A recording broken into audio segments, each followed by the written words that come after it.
Good evening, Tracy. We are back today again with you, our new candidate running for Tracy Council 2020. She's our fourth candidate from the race, Alicia Davis. And before I jump into introducing to her, first Gurtej and I would like to say thank you to our emergency responders because there are a lot of stuff going on out in this world. We're dealing with COVID. So thanks to all the nurses and doctors and physicians who are helping us to stay safe and our families, they're putting their life on the risk.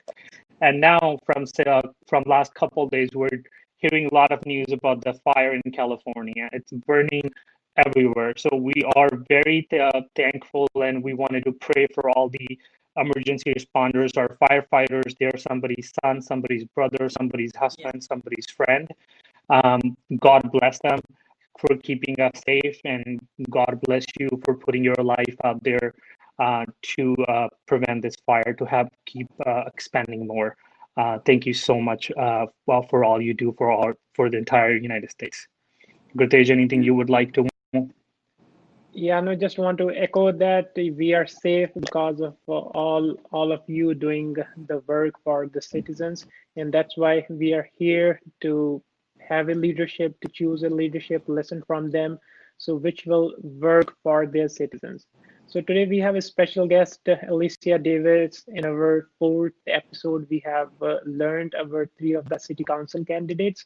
So today we'll have an opportunity to hear from Alicia Davis. She is here part of the city for almost 15 years, owns a small business for almost 5 years, contributing to this city's economy and learning a lot from the city. And she has raised her four kids in this city, a proud mother, proud business owner. Let's hear more from Alicia. Welcome, Alicia. Thank you so much. First of all, gentlemen, thank you for having me. I'm very excited to be here and grateful that you extended an invitation. So thank both of you, first of all, for allowing me to be here today. It's our honor to have you on the show. Thank you. A little bit about me. What do I do? A little bit. That was a great introduction. That's my whole life just about wrapped up.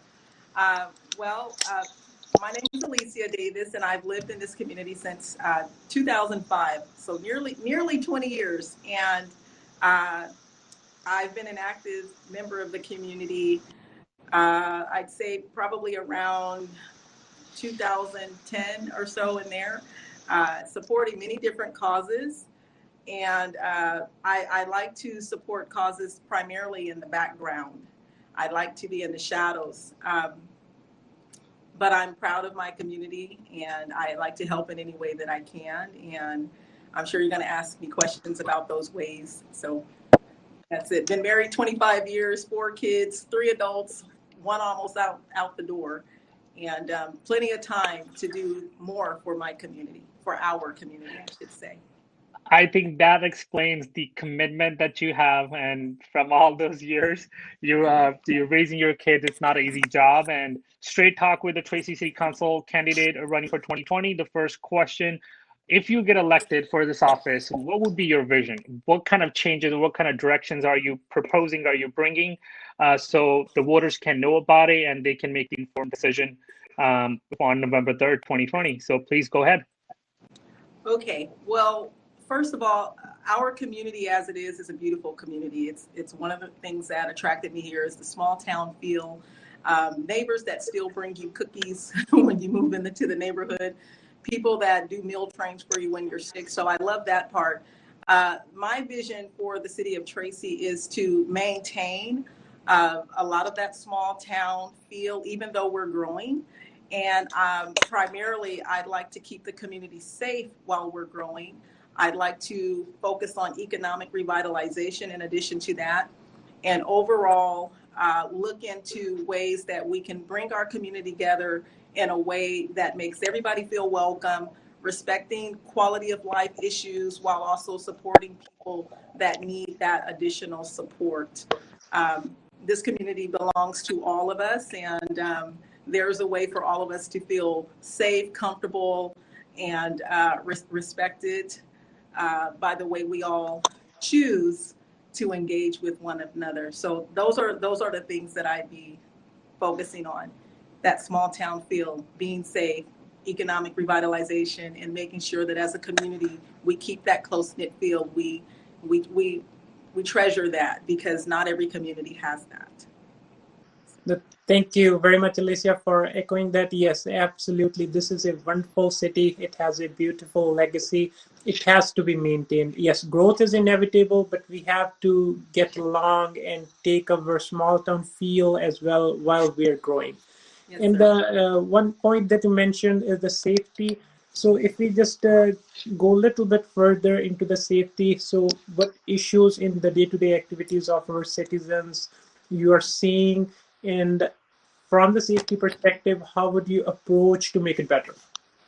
Well, I am a huge advocate and supporter of law enforcement.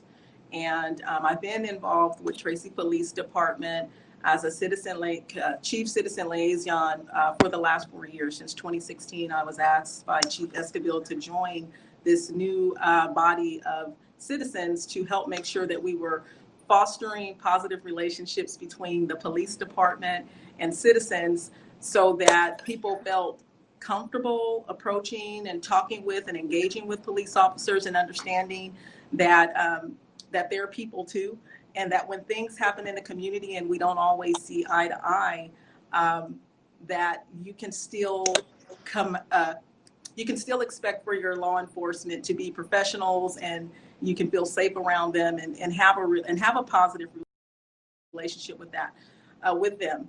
I've also been one of the original organizers with National Night Out. That's a partnership with Tracy Police Department.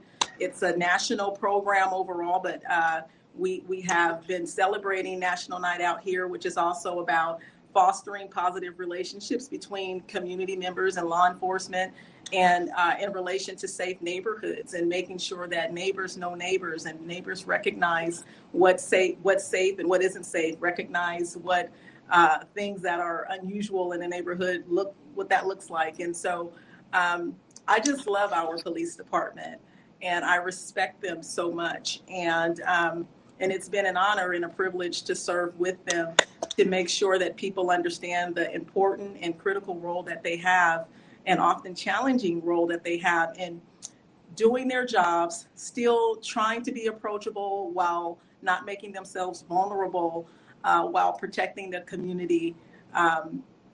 You know, that's everything to me. I moved here in particular from the Bay Area, which I love, but I needed a safe community for my children to grow up in.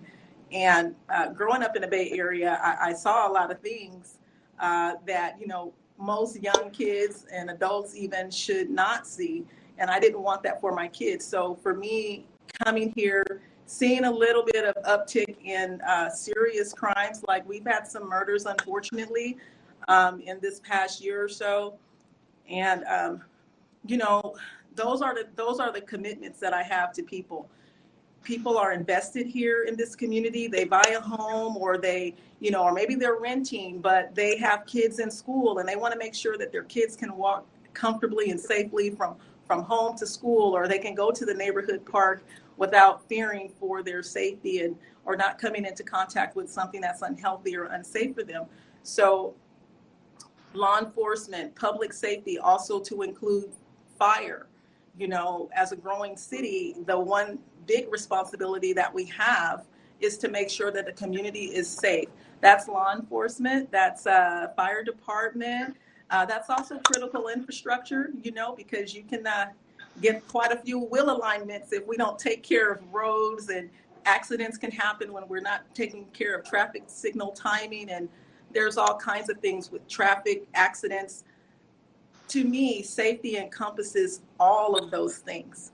And so that's my number one priority, is to keep the community safe. And I am in full support of fully funded police and fire departments, because I think that community members who come here feel like their tax dollars should afford them that, and that we deserve that. We need to make sure that stays at the top of the priority list. And absolutely, I agree. I think for any city safety, you do need a law enforcement to take care of those things, and it Yeah. won't be possible without them. And on top of that, I just wanted to bring back to you really great 2 points that you bring. I think they're very interconnected. One, you are standing to give the small town feelings to the residents. That's what your goal is.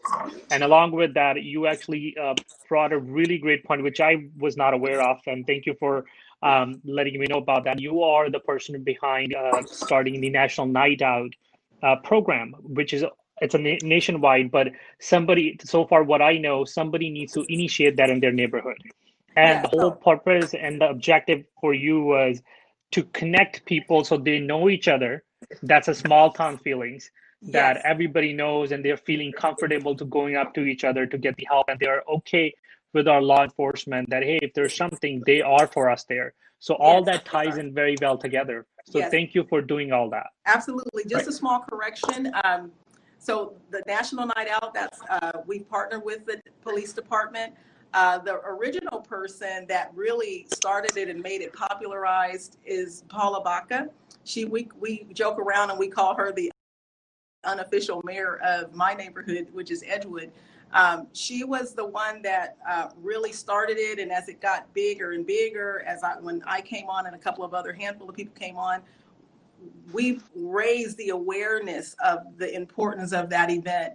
And any of the police officers involved with that could tell you that people started looking forward to National Night Out. It wasn't just something that you did in your driveway at that point for our neighborhood in particular. It became this huge festival-like thing that everybody who didn't celebrate that in their neighborhoods could come and enjoy and learn about not just safety in the scope of their small block or neighborhood, but citywide safety. We're all one big family trying to make sure that we're educating each other about safety and respect and the relationship between citizens and law enforcement, and how that there's a mutual benefit, but there's also that value and of having and maintaining those relationships and understanding the purpose of law enforcement is to protect. At the end of the day, is to protect the citizens, and they are for us. They are for their communities that they serve. In this community, I stand by that 100%. Yeah, no, you are always appreciated for the Edgewood Community Neighborhood Watch. That's the Yeah, program. You are one of the pioneers. You're right. So law enforcement, they cannot be everywhere all the time. So that's right. citizens has to be accountable. They have to be vigilant, and this good coordination with the law enforcement, it enables them. It makes them, gives them a feel, yeah, our law enforcement is always accessible, but we as a citizen, we have the responsibility to coordinate with each other and start these small programs. And with Yes. these successful programs, yes, and now it's nationally available. So hopefully, yeah, everyone sees the value and this legacy continues.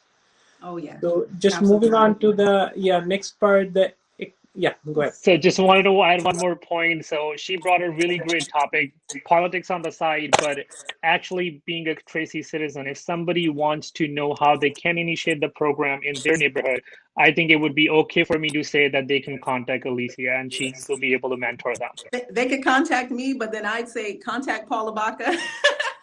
But Uh, no, we're like sisters. But yeah, Yes. absolutely, you can contact me. I'm a block captain for my block, and I'm one of the original National Night Out organizers here in our community. So absolutely, I have an open door. Great, Right. awesome, thank you. No, You're thank welcome. you. Yeah, so moving along, so you have a great thought process about the economic development. So as a small business owner, you are feeling the hit that COVID is bringing, and it will take us a couple of years back. So what do you think, or what are your thought processes? So how you will bring the city to the level where it is and take it further? Well, I am a small business owner, and like many other small business owners, friends, and colleagues, I've been impacted as well. And one of the things that I know for sure is that we need representation at the county level. When you have a municipality, you have to, of course, you coordinate with your council peers to get whatever resources that you can from the general fund, whatever you have, pocket away. But with a pandemic and an emergency of this magnitude, where so many people are out of work, so many businesses have been impacted, essential, non-essential, it doesn't matter. We've all been impacted greatly. You have to coordinate with your county board of supervisor.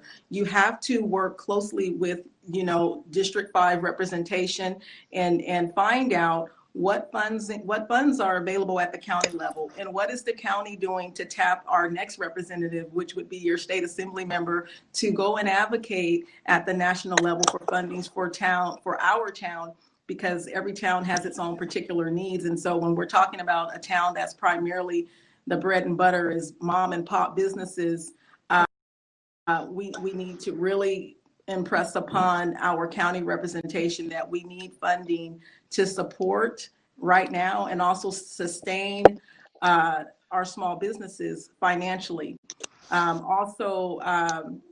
We need I'm thinking pandemic planning, because if it happened once, that tells us that it could happen again. And I think at this point, if we didn't have a plan before, and I don't think anyone saw this coming, but now that we know that it's happened, we should be preparing just in case it happens again. And so I'm thinking of some type of funding that we set aside.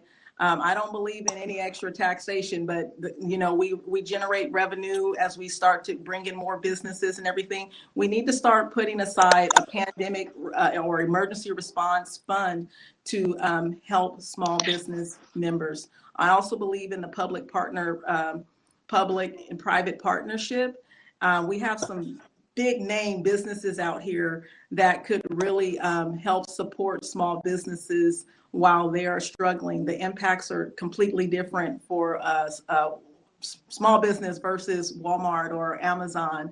And those giant corporations are in a much better position to help out the smaller mom and pops who just don't have the advantages that they do. So I would be looking to work very closely with our county board of supervisor, state assembly member, and corporations that are also our neighbors here. They are part of our community. And so I would be expecting to have that little tight-knit circle of support for small businesses. Alicia, a couple of things I really appreciate you mentioned that, we have to work with the resources that we have and have to have the coordination above and beyond at the county level, as well as with the leaderships here, as well as with the local citizens. And the other thing you mentioned, yes, this is the first time that this country and we as a community facing these kinds of unforeseen circumstances. These are the learning points. And from that, I just remember, so I was discussing with the city staff. So in January this year, globally, they heard about this. Then they prepared themselves towards remote working and everything. So Tracy is one of the first cities whose business didn't stop.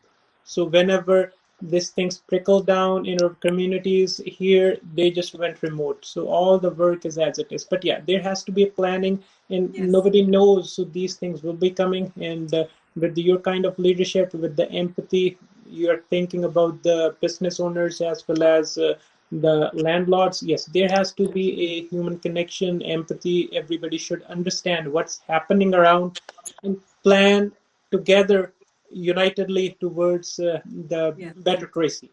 Absolutely. So, yes, sir. Yeah, and for the quality of life, as Alicia, everything is changing. The growth is inevitable, and it's happening at a very rapid pace. So majority percentage of our citizens in Tracy, they have to go out for work. The commute, everything is changing.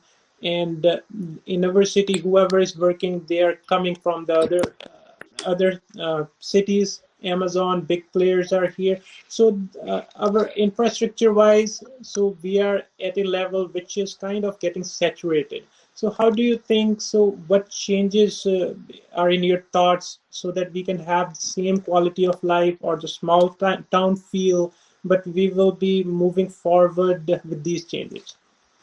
So that's a great question. the whole region is growing. I am your City of Tracy representative for the San Joaquin Council of Governments. And so we discuss the demographics all the time. And we're expected to hit 100,000 people here in Tracy, probably within the next 2 years, 2 to 3 years. And what I believe about the small town feel, in spite of growth, is it's the human connection that we were talking about. No matter how large we grow, what's going to keep that small town feel is how we govern, how we engage with our neighbor, how we engage with our police department, our fire department, the people in our community. That's what's going to maintain the small town feel, whether we are, 90,000, 100,000, or even 200,000. The number is not important. It's the actions of the citizens, right?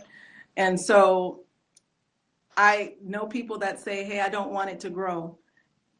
We can't do anything about the number of people that come here except plan smartly about the way we build. We need homes. Let's be realistic. We need homes. But what we need to consider before we go building lots of homes, we need to consider infrastructure. We need to think about how responsible we are for the citizens that are here to keep them safe. And so if we have, 100,000 people here, but we can only accommodate, 40 or 50,000 people at a hospital in an emergency like we're experiencing right now, maybe we should plan a little smarter, for hospital services to expand. We need to support that because we already know we're growing. So that's planning. We also know that the roads on the cars, they're already congested, right? So we might want to expand our roads and fix our infrastructure before we go inviting more people to build homes in our community, because when we do that, we're sacrificing the quality of life for the people who live here. We welcome other people from other communities to come here, but we need to do it in a way that's respectful of the people that live here. And, the people spoke a long time ago about the kind of growth that they wanted. They wanted slow growth. They put a measure out and they voted on it. And that's what we are supposed to be committed to. We can still be committed to development. We can still be committed to expanding over a period of time, but we need to do it responsibly. I coined this smart growth, and I'm flattered to hear other people use that term. But smart growth to me means looking at infrastructure, making sure that you're taking the steps to work on infrastructure. There's grants available at SJCOG. There's federal money available. There's money we should be putting away here so we don't have to rely on people to build a community first and then get the infrastructure. No. I've been to other states, I've been to other cities, and normally the way you want to do that is you want to make sure the money that you have is something is set aside for critical infrastructure so that you have your nice roads, you have your fiber optics, you have all of these things in place. And then what you don't have, when your developer comes in and you are okay with what they want in our community, because it's what we want too, you require them to meet the shortfalls there. We need to make sure that we are not settling for less than what we deserve. Infrastructure is critical. It's important. It's smart to invest in infrastructure before we go investing in all of these houses, because eventually we're going to have to tear up these roads anyway. It's going to inconvenience everybody, make everybody upset because there's traffic, there's bumpy roads, there's repairs. And, if we do things the right way the first time, we don't have to keep doing them over and over and over. So I believe in smart growth. Smart growth means take care of the basics first, or simultaneously at least, so that we're not burdening our community with inconveniences that could have been avoided. So respect what the people want. The people don't mind growing if we're growing smartly, which is infrastructure. Give me my roads, give me my hospital, give me enough police officers to protect me in this growth, give me enough fire stations and fire people to help me with these fires, because we are in California, right? We're subject to those things. Let's just be smart about it. And if we're short budget-wise, COVID impacts is understandable, then connect with those multi-billion-dollar companies that we have sitting here to make to make up for what we don't have. Connect with them. I'm sure that they're happy to be here. I'm sure they're happy to help. Let's just open the dialogue and have that conversation. We all love our community, so we sometimes have to give a little bit more to make the community the way we want it. It takes everybody working together. I think you absolutely said it, everything in the right way, right structure, that we need to work together. And before we start going for running, we need to know how to walk, which is Yes, infrastructure. You yes, need to have the infrastructure in place before you start looking how we can bring more jobs. Jobs gonna come when you have something for them to set up on it. Your foundation needs to be built. yes, And that is very critical for any town to grow and to be smart and to be attractive enough for other companies to come and invest. And as yes, you said, Tracy is a beautiful city. A lot of folks from a young professionals to a retired to are going to be retired families, they wanted to make this as home. But yes, we have to offer them that this is not only a safe city, but we have all these infrastructure and we are working towards that direction. If we are not there, but we are promising you, we are giving you that it's going in that direction, not from because nothing's can happen overnight. no, Everything takes a while, but you that's have to right. start somewhere, and Yes, somewhere is today. If we yes, start today, we will get there somewhere. So thank you absolutely. so much for touching on those points. And as you were speaking, my headphones are popping out because it was putting a smile on my face and still coming out. So thank you so much. Gurtej, I think I'm pretty good with my questions and everything. Please go ahead, chime in if there's anything left. And Yeah, just to no, be Alicia, mindful, we're touching the 30 minutes window as well. right. No, Alicia, she touched the safety, hospitals, roads, infrastructure, fiber optics. Yeah, that all these things will encourage the big companies. And the other thing that you mentioned is, yes, you have to work with the citizens, what they need, what kind of growth they need. A strong foundation, go gradually, listen to the citizens, what they feel. And one thing I just want to quote what Alicia mentioned, yeah, lead Tracy's future growth and be part of the way that Tracy's character is shaped. So that is who you are. So thank you very much, Alicia. I love this town. I love everything about it. I love our police. I love our fire. The things I don't love about it, we can work on those.